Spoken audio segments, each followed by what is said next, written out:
talking about the Covington Ladies Home.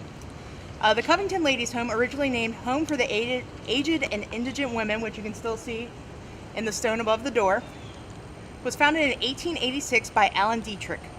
Dietrich was an advocate for equal rights, education for women, and would gain national acclaim as an early member of the suffrage movement.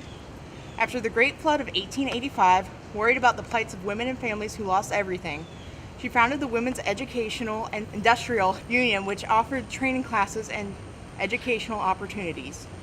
Dietrich was particularly worried about older women that did not have families, so she then created the Home for Aged and Indigent Women. The first location was northwest corner of 10th and Russell, but the building quickly became overcrowded. In 1889, the board started a campaign to raise funds and locate new space. The current property was purchased from Amos Schinkel for $5,400. Schinkel then donated $2,000 towards the construction of the building.